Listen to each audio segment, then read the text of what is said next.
오늘은 여러분과 부활하신 예수님에 대하여 함께 말씀을 나누고자 합니다. 부활신앙은 우리 기독교에 너무나 중요합니다. 부활이 없으면 우리 기독교는 다른 종교와 다를 것이 없을 겁니다. 시작하기에 앞서 우리 사도신경 우리 함께 고백하고 시작하도록 하겠습니다. 나는 전능하신 아버지 하나님 천지의 창조주를 믿습니다. 나는 그의 유일하신 아들 우리 주 예수 그리스도를 믿습니다. 그는 성령으로 잉태되어 동정녀 마리아에게서 나시고 본디오 빌라도에게 고난을 받아 십자가에 못 박혀 죽으시고 장사된 지 사흘 만에 죽은 자 가운데서 다시 살아나셨으며 하늘에 오르시어 전능하신 아버지 하나님 우편에 앉아 계시다가 거기로부터 살아있는 자와 죽은 자를 심판하러 오십니다. 나는 성령을 믿으며 거룩한 공교회와 성도의 교제와 죄를 용서받는 것과 몸의 부활과 영생을 믿습니다. 아멘.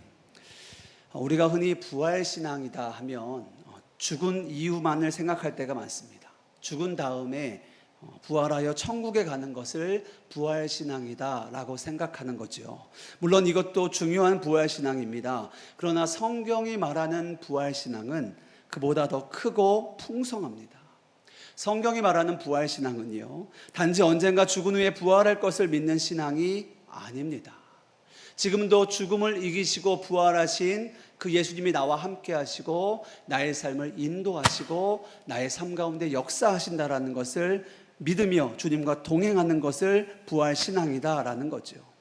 그래서 부활신앙은 죽어서 천국 가는 신앙이 아니라 이 땅에서의 우리의 삶을 복되게 하고 죄와 절망을 이기게 하고 날마다 새로운 생명 가운데 살아가게 하는 능력이 되는 것입니다. 즉 부활은 장차 누릴 영광의 약속일 뿐 아니라 오늘 우리 안에 역사하시는 하나님의 능력인 것입니다.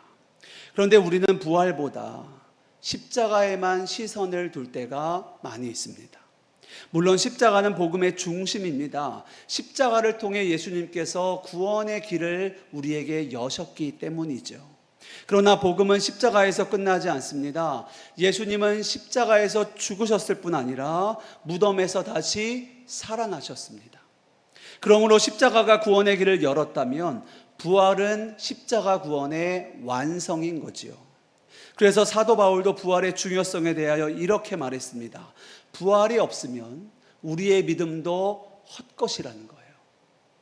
우리의 전파도 헛되다는 겁니다. 우리 고린도전서 15장 14절 말씀 우리 같이 읽겠습니다. 그리스도께서 만일 다시 살아나지 못하셨으면 우리가 전파하는 것도 헛것이요 또 너희 믿음도 헛것이며 17절 말씀도 같이 읽겠습니다. 그리스도께서 다시 살아나신 일이 없으면 너희의 믿음도 헛되고 너희가 여전히 죄 가운데 있을 것이요. 아멘. 그렇습니다. 복음은 십자가와 부활이 함께 있을 때 완전하여지는 겁니다. 그래서 기독교의 핵심은요, 십자가와 부활입니다. 이 사실은 우리가 따르고 있는 교회력을 보아도 알 수 있는데요, 우리가 부활절을 앞두고 먼저 사순절을 지키죠. 우리가 사순절을 지키며 주님의 고난을 깊이 묵상합니다. 그리고 예수님의 부활을 맞이하죠. 죽음을 이기신 예수님의 승리를 기뻐합니다. 그런데 교회력은요, 부활절에서 끝나지 않습니다.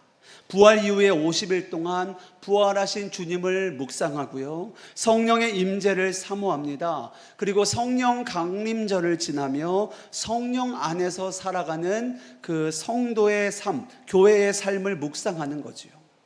이는 교회가 단지 십자가만 중요시하는 공동체가 아니라 부활하셔서 우리의 삶을 거듭나게 하신 그 부활의 예수님과 함께 이 땅을 살아가는 그 은혜를 우리에게 보여주는 것, 이것이 교회력인 거지요. 그래서 우리 교회 공동체는 곧 십자가 공동체이자 부활의 공동체인 것입니다. 그러므로 우리의 신앙도 십자가에서 멈추면 안 되는 겁니다. 우리의 신앙은 반드시 십자가를 통과하여 부활까지 나아가야 하는 거예요. 죄 사함의 은혜를 누리는 것에서 멈추지 말고 오늘도 살아계신 예수님과 동행하며 그 부활의 능력으로 우리가 하루하루를 은혜로 부르심을 따라 살아내는 것, 이것이 부활신앙인 겁니다. 자, 이제 오늘 본문으로 좀 들어가 보도록 하겠습니다.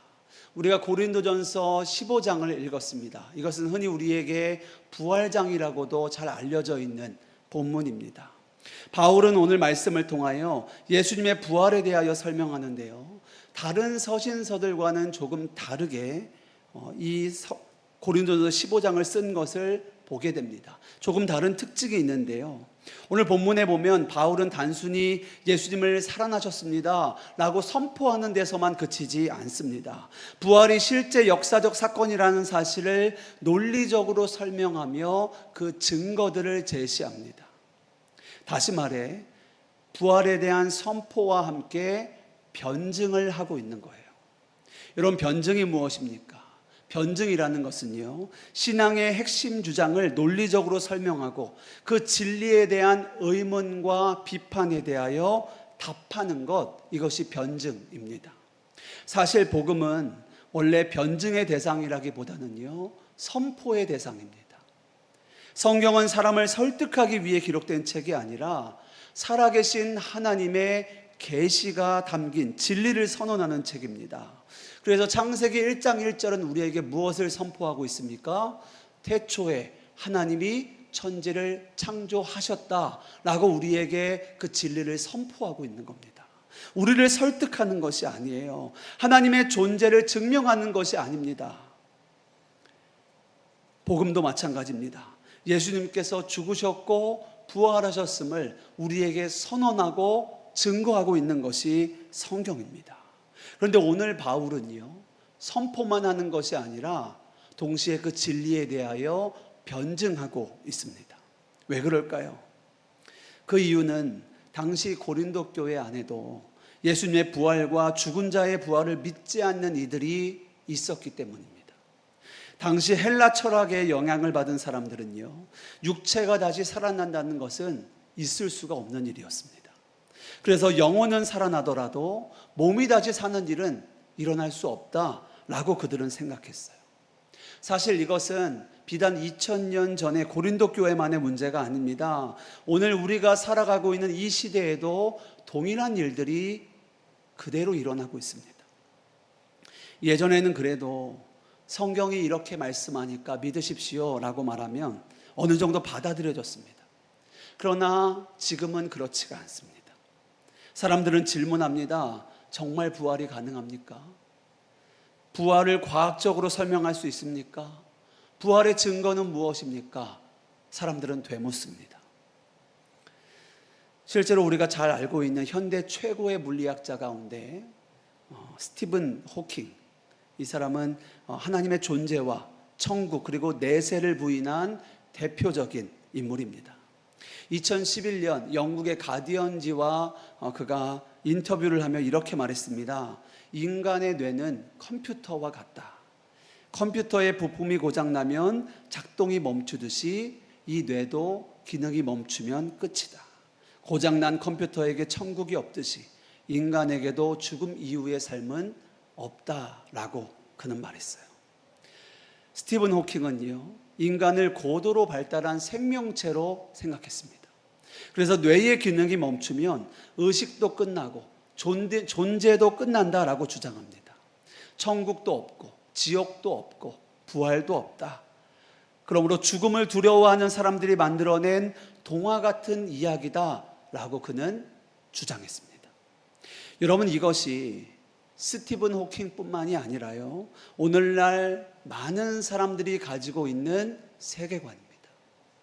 과학이 발달할수록 하나님은 필요가 없어지고 죽으면 모든 것이 끝난다라고 생각합니다. 그래서 사람들은 생각합니다. 어차피 인생은 한 번뿐이니까 즐기자 하는 거예요. 죽으면 끝인데 왜 굳이 신앙을 가져야 하는가? 그들은 반문합니다. 물론 어느 누구도 죽음 이후의 세계를 완전하게 설명할 수 있는 이는 없을 겁니다. 성경도 천국을 우리의 언어로 전부 설명하고 있지 않습니다. 당연합니다. 우리의 이해와 언어를 넘어서는 것이 하나님의 세계이기 때문에 그렇습니다. 공자도 이 생을 다 알지 못하는데 어찌 사후를 알겠느냐 라고 말했습니다. 어쩌면 스티븐 호킹도 죽음 이후에 대해서는 나도 알지 못한다 라고 말하였다면 그것이 더 정직하고 겸손한 고백이었을지도 모르겠습니다. 그러나 반대로 하나님을 믿었던 수많은 과학자들도 있었습니다. 그 대표적인 사람이 바로 블레즈 파스칼입니다. 파스칼은 인류 역사상 가장 뛰어난 천재 가운데 한 명으로 평가받았습니다. 어린 시절부터 그는 기하학의 난제를 풀었고요. 인류 최초의 기계식 계산기를 발명하여 오늘날 컴퓨터가 발전에 기초를 놓은 인물이기도 합니다. 이처럼 누구보다 이성적이었고 또 과학을 사랑했던 파스칼은요, 연구를 거듭하면 거듭할수록 하나님의 존재를 더 확신하게 되었습니다. 그는 인간의 이성이 위대하지만 결코 모든 것을 설명할 수 없으며 인간의 마음 깊은 곳에는 하나님만이 채우실 수 있는 빈자리가 있다라고 말했습니다. 그는 살아가면서 기독교 신앙을 변증하는 글들을 많이 남겼는데요. 나중에 그가 죽고 난 이후에 그가 썼던 글들을 모아서 쓴 책이 팡세라고 말하는 기독교 변증 서적입니다. 그 책에 나오는 대표적인 변증이 파스칼의 내기라는 변증이에요. 짧게 설명을 드리면 이렇습니다. 파스칼은 이렇게 논증합니다. 신이 존재하고 우리가 믿는다면 우리는 모든 것을 얻는다. 만약 신이 존재하지 않더라도 우리가 믿을 때 우리는 잃는 것이 거의 없다. 이에 반해 신을 믿지 않다가 신이 실제로 존재한다면 그 손실은 영원하다. 만약 신이 존재하지 않는데 내가 믿더라도 크게 잃을 것이 없다. 따라서 이성적으로 보더라도 믿는 쪽이 더 합리적이다 라는 논증이 제가 아까 말씀드린 파스칼의 내기라는 변증입니다. 여기서 파스칼은 단순히 확률적으로 높으니까 믿으라고 말하는 것이 아닙니다. 파스칼은 이 논증을 통해 신을 부정하는 이성주의자들에게 그들이 그토록 중요하게 생각하는 이성과 수학적으로 확률적으로 보아도 신을 믿는 것이 가장 합리적인 선택이다라는 것을 변증하는 겁니다. 그리고 그의 말의 핵심은 이것입니다. 인간은 하나님 없이는 결코 참된 행복과 소망을 얻을 수 없으며 하나님을 믿는 것이 가장 이성적이고 가장 지혜로운 결정이다라는 것을 논증하고자 했던 거예요. 자, 그런데 기독교는요, 여기에서 한 걸음 더 나아갑니다. 기독교는 하나님이 계실 가능성이 높으니 믿으십시오 라고 말하지 않습니다. 예수님이 실제 십자가에서 죽으셨고 실제로 죽음을 이기시고 부활하셨음을 선포합니다. 다시 말해 기독교 신앙은 가능성이나 어떤 철학 위에 세워진 종교가 아니라요, 역사 속에서 일어난 하나님의 사건 위에 세워진 믿음인 거예요. 그래서 바울은 단순히 믿으라고만 하지 않습니다. 그는 부활이 실제 역사 속에서 일어난 사건이라는 것을 목자의 애끓는 심정으로 선언하고 있습니다. 증거하고 있습니다. 그래서 오늘 고린도전서 15장 부활장 말씀을 보면요, 바울은 부활을 증명하는 세 가지 중요한 근거를 우리에게 제시합니다. 자, 그 첫 번째는요, 예수님은 성경대로 죽으셨다가 다시 사셨다라는 거예요. 우리 3절과 4절 말씀 우리 같이 읽겠습니다.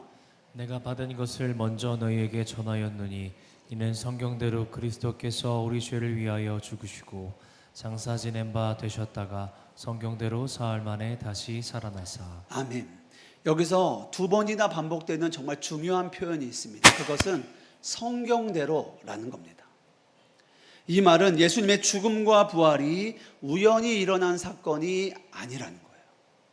하나님께서 오래전부터 약속하시고 계획하신 구원의 역사가 십자가였고 또 부활이었다라는 것이죠. 십자가도 계획이었고 부활도 하나님의 계획이었습니다. 예수님께서 갑자기 억울하게 붙잡혀 죽으신 것도 아니고요, 예수님은 인류를 구원하시기 위하여 성경대로 이 땅에 오시고 성경대로 십자가에서 죽으시고 성경대로 다시 사셨다라는 겁니다. 구약 성경은 이미 오래전부터 이 사실을 예언하고 있습니다. 이사야 53장은 메시아께서 우리의 죄를 대신하여 고난 받으실 것을 말씀하고 있습니다. 그리고 시편 16편에서는 하나님께서 그의 거룩한 자를 썩지 아니하도록 버려두지 않으실 것에 대하여 예언합니다. 그렇습니다. 예수님의 죽음도 예언이요 부활도 예언입니다. 사랑하는 여러분, 우리가 믿는 부활은 누군가 만들어낸 종교적 이야기가 아닌 겁니다. 하나님께서 오래전부터 약속하시고 우리의 역사 가운데 이루신 구원의 역사입니다. 사건입니다. 그러므로 우리는 우리에게 말씀하시고 그 말씀대로 우리에게 이루시는 여호와 하나님을 믿는 그 믿음으로 우리가 신앙생활을 하고 있는 거죠. 하나님께서는 약속하신 대로 예수님을 다시 살리셨고 또 약속하신 대로 우리도 마지막 날 다시 살리신다라는 거예요. 두 번째 예수님의 부활은요, 수많은 사람들이 직접 목격한 역사적 사건입니다. 우리 5절부터 7절까지 말씀 우리 같이 읽겠습니다. 게바에게 보이시고 후에 12제자에게와 그 후에 500여 형제에게 일시 보이셨나니 그 중에 지금까지 다수는 살아있고 어떤 사람은 잠들었으며 그 후에 야고보에게 보이셨으며 그 후에 모든 사도에게와. 아멘. 바울은 매우 흥미로운 방법으로 부활을 증거합니다.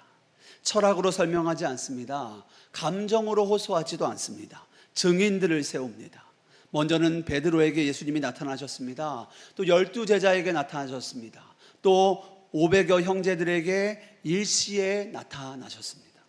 이것은 꾸며낸 이야기를 하는 사람이 할 수 있는 말이 아닙니다. 한두 사람이면 착각할 수 있습니다. 그리고 거짓말이라 의심할 수도 있습니다. 그러나 10사람이 같은 이야기를 한다면 쉽게 무시하기 어렵습니다.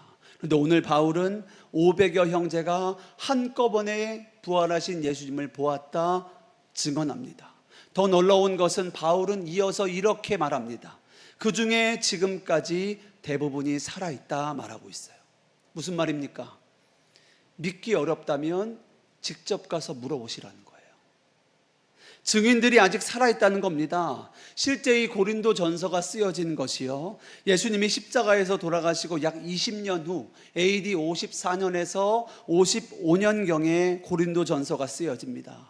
예수님의 부활을 직접 목격한 이들이 아직도 살아있으니 가서 물어보라는 거예요. 이것은 거짓을 꾸며내는 사람이 결코 할 수 없는 담대한 선언입니다. 여러분 생각해 보십시오. 만약 부활이 거짓이었다면 수백 명의 증인들 가운데 단 한 사람이라도 그런 일 없습니다 라고 말하면 그 모든 주장은 무너지는 겁니다. 그런데 그런 일은 일어나지 않았습니다. 오히려 그들은 하나같이 부활하신 예수님을 증거했고 그 부활하신 예수님을 증거함으로 말미암아 그들은 매질을 당하고 핍박을 받고 감옥에 갇히고 심지어 순교까지 하였습니다. 그 누구라도 그것이 거짓인 줄 알면서 자신의 생명을 거는 사람은 없습니다. 사람은 속을 수 있지만 거짓임을 알면서도 기꺼이 자신의 생명을 내어놓는 사람은 없다는 거예요. 초대교회 제자들과 성도들이 죽음 앞에서도 부활을 부인하지 않았던 이유는 단 하나입니다. 그들은 진정 부활하신 예수님을 만났기 때문이에요. 그렇습니다. 그들에게 부활은 신학적인 이론이 아닙니다. 직접 보고 듣고 만진 역사적 사실인 거예요. 우리의 믿음도 마찬가지입니다. 우리 부활신앙은 막연한 희망이나 종교적 위로가 아닙니다. 실제 죽으시고 실제 다시 살아나신 예수 그리스도의 역사적 사실 위에 세워진 믿음인 줄 믿습니다. 세 번째, 부활하신 예수님은 바울에게도 나타나셔서 그의 삶을 바꾸십니다. 우리 8절 말씀 우리 같이 읽겠습니다. 맨 마중에 만삭되지 못하여 난 자 같은 내게도 보이셨느니라. 아멘. 바울은 마지막 증인으로 자기 자신을 내세웁니다. 여러분, 바울은 원래 예수님을 믿는 사람이 아니었죠. 오히려 예수님을 가장 싫어했던 사람입니다. 교회를 핍박했고 또 성도들을 잡아 감옥에 넘겼으며 스데반 집사의 순교를 앞장서서 찬송했던 이입니다. 그런 그가 다메섹 도상에서 부활하신 예수님을 만나게 됩니다. 그리고 그의 인생은 완전히 뒤바뀝니다. 교회를 무너뜨리던 사람이 교회를 세우는 사도가 됩니다. 예수님을 부인하던 사람이 예수님을 위해 생명까지 내어놓는 전도자가 됩니다. 복음을 가로막던 사람이 복음의 증인이 됩니다. 무엇이 바울을 이렇게 바꾸었습니까? 교육이 아닙니다. 환경도 아닙니다. 종교적인 결단도 아닙니다. 부활하신 예수님을 만났기 때문인 줄 믿습니다. 여러분, 이것이 부활의 능력입니다. 부활의 주님을 만나면 우리는 변화되어집니다. 우리는 거듭날 수밖에 없는 거예요. 그 부활의 능력으로 말미암아 우리의 삶은 바뀔 수밖에 없는 겁니다.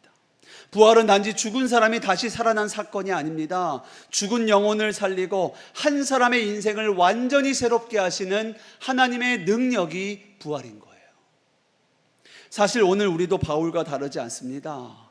우리 가운데도 부활하신 예수님을 만나기 전에는 자기 뜻대로 살았고 죄 가운데 살았고 하나님과 상관없이 살았던 때가 있었습니다. 그런데 부활하신 예수님을 만나고 우리의 삶은 바뀌었습니다. 완전히 바뀌었습니다. 우리가 예배자가 되었고 하나님의 말씀이 들려지게 되었고 죄를 미워하게 되었고 하나님을 사랑하게 되었습니다. 또 하나님의 뜻대로 살고자 하는 마음이 우리 안에 생겼습니다. 이전에는 상상할 수도 없던 일입니다. 하지만 분명히 달라졌습니다. 왜 그렇습니까? 죽음을 이기시고 다시 사신 부활하신 예수님이 우리와 함께 계시기 때문인 줄 믿습니다. 사랑하는 여러분, 죽은 사람은 사람을 변화시킬 수 없습니다. 교리도 사람을 변화시킬 수 없습니다. 그러나 죽음을 이기시고 다시 사신 부활하신 예수님은 지금도 우리를 새롭게 하고 계십니다. 지금도 죄인을 거룩하게 하고 계시고 절망 가운데 있는 사람에게 참 소망이 되시고 죽어가는 영혼에게 새로운 생명을 허락하십니다. 그래서 우리는 단지 예수님이 살아나셨다라는 그 사실만을 믿는 사람이 아닙니다. 단지 죽어서 천국 가는 정도로 부활을 믿는 정도 신앙도 아닙니다. 지금도 살아계셔서 나를 만나시고 나를 붙드시고 나를 변화시키는 그 부활하신 예수님을 믿고 따르는 이들이 바로 저와 여러분인 줄 믿습니다. 말씀을 정리하겠습니다. 십자가가 우리의 죄를 해결했다면 부활은 우리에게 새로운 생명을 주신 사건입니다. 그래서 부활신앙은 단순히 죽으면 천국 가는 정도가 아닌 겁니다. 오늘도 죽음을 이기시고 부활하신 예수님께서 우리의 삶을 새롭게 하고 계시는 거예요. 그것이 부활신앙입니다. 그래서 바울은 고린도전서 15장 마지막에 이렇게 선포합니다. 사망아 너의 승리가 어디 있느냐? 사망아 내가 쏘는 것이 어디 있느냐? 왜 그렇습니까? 예수님께서 죽음을 이기시고 다시 사셨기 때문인 줄 믿습니다. 그러므로 사망은 우리에게 더 이상 두려움의 대상이 아닙니다. 우리에게 위협이 되지도 않습니다. 우리 성도에게는 죽음이 끝이 아니라 영원한 생명으로 들어가는 문일 뿐인 거예요. 부활의 첫 열매 되신 예수님처럼 우리도 부활하게 될 것을 우리는 믿습니다. 그러므로 우리가 기다리는 것은 무덤이 아니라 부활입니다. 절망이 아니라 영원한 생명입니다. 사랑하는 여러분, 꼭 기억하십시오. 부활의 능력은 마지막 날에만 나타나는 것이 아닙니다. 부활하신 예수님이 지금 우리 가운데 함께하고 계십니다. 또 우리의 삶을 붙들고 계시고 우리의 삶을 인도하고 계십니다. 우리를 새롭게 하시고 거듭나게 하십니다. 그래서 우리에게 부활은 능력이 되는 거예요. 우리에게 하나님의 능력이 되는 겁니다. 나는 죽은 자 가운데서 다시 살아나신 예수님을 믿습니다. 이 사도신경의 고백은요, 지금 이 순간에도 죽음을 이기시고 다시 사신 예수님이 나와 함께 하신다는 그 믿음의 고백인 것입니다. 그리고 그분을 나의 주님으로 믿는다는 신앙 고백인 거예요. 세상은 죽음이 끝이다라고 말합니다. 그러나 우리는 담대하게 고백할 수 있습니다. 예수님께서 죽음을 이기시고 부활하셨습니다. 그러므로 우리도 예수님처럼 부활하실 겁니다. 오늘도 살아계신 주님이 우리와 함께 하시며 마지막 날에는 영화로운 몸으로 우리를 다시 살아나게 하실 겁니다. 믿으십니까? 부활의 믿음으로 오늘도 살아내고 이 믿음으로 마지막 날까지 승리하는 저와 여러분 되시기를 주님의 이름으로 축복합니다. 기도하겠습니다.